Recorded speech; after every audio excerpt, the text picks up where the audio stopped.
Hello and welcome to Preeti PCS. मैं हूं आपके सामने प्रीति और इस वीडियो में हम देखने वाले हैं कि बीपीएससी में हमें इकोनॉमिक्स में पढ़ना क्या है, क्या इंट्रोडक्शन है, इसको देख लेते हैं। कौन कौन सा टॉपिक अगर हम क्लियर कर लेते हैं बीपीएससी में तो इजीली हमारा 15 या 12 प्रश्न पूछता है तो उसमें से हम 10 और 15 पूछता है तो 13 करने की मतलब क्षमता में रहे। ठीक, इतनी कैपेसिटी हो कि हम 12-13 प्रश्न सही कर ले। तो हमें पढ़ना क्या है, तो सबसे पहले हमें GDP, GNP, potential GDP, per capita income, PPP यानी परचेजिंग पावर पैरिटी यानी हमारे खरीदने की क्षमता, अगर इससे रिलेटेड क्वेश्चन आता है तो ये पूछ लेगा। सेकंड चैप्टर है हमारा इंडियन इकोनॉमी एंड प्लानिंग यानी भारतीय अर्थव्यवस्था और क्या क्या हमारे यहाँ नियोजन है यानी हमने क्या प्लान बना रखा है। तो भारतीय अर्थव्यवस्था में सबसे पहले आपको यहाँ की अर्थव्यवस्था कैसी है, पूंजीवादी, समाजवादी, मिश्रित, ये जानने के बाद primary sector, secondary sector, tertiary sector. ठीक, अब हम आ जाते हैं प्लानिंग पे। जो श्री विश्वेश्वरैया प्लान था वो पढ़ना है, FICCI प्लान पढ़ना है, बॉम्बे प्लान से क्वेश्चन पूछता है, Nehru Mahalanobis model of economic growth, rolling plan, Rao Manmohan Singh model of growth, ये पढ़ना है। और ये सिलेबस है, और ये सिलेबस मैंने कहाँ से डाउनलोड किया है, तो बीपीएससी के साइट से ही डाउनलोड किया है।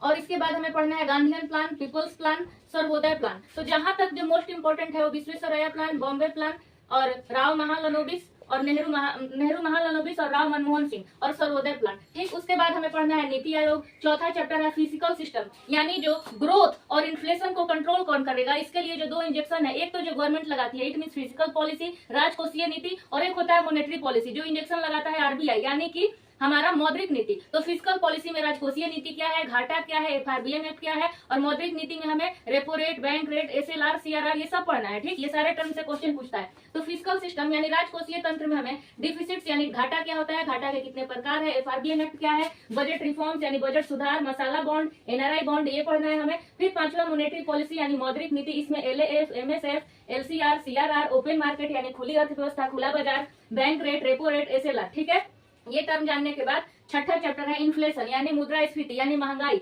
इसमें हमें पढ़ना है PPI, CPI, WPI यानी wholesale price index, consumer price index, इसमें कितने वस्तु आते हैं, किसको किसमें रखा गया है, ये सब चीज। और डिफ्लेशन यानी अस्फीति यानी महंगाई खत्म होकर जो महंगाई से भी कम हो जाए वो इन्फ्लेशन का उल्टा डिफ्लेशन। उसके बाद हमें पढ़ना है टैक्सेशन, इसमें डायरेक्ट टैक्स, इनडायरेक्ट टैक्स, अब जीडीपी ये हमारा क्या बोलते हैं, GST वगैरह जितने तरह के टैक्स हैं हमें ये 7 चैप्टर में पढ़ना है। 8 चैप्टर में पढ़ना है MSME यानी माइक्रो स्मॉल मैक्रो इंटरप्राइज जो है वो उसके लिए इंडस्ट्री, MSME डेवलपमेंट एक्ट 2006 पढ़ना है, MSME समाधान, MSME संबंध, MSME संपर्क। ठीक, और 9वां चैप्टर में हमें पढ़ना है Bihar industrial investment promotion policy 2016 और Bihar industrial investment promotion policy act 2016। एक नीति पढ़ना है, एक एक्ट पढ़ना है। तो ये था टोटल यानी जीडीपी, जीएनपी, ये सारे पॉइंट, नेशनल इनकम वगैरह, फिर हमारा बैंक रेट, रेपो रेट, ये सारे important terminology, budget, budget reform, फिर हमारा राजकोषीय नीति, राजस्व घाटा क्या होता है, पूंजी घाटा क्या होता है, चालू खाता क्या होता है, ये सब चीज। फिर जो इंपॉर्टेंट टर्मिनोलॉजी है जो कि हमें आना ही आना चाहिए वो देखना है। बिहार का जो पॉलिसी और एक्ट है इंडस्ट्री को लेके वो पढ़ना है,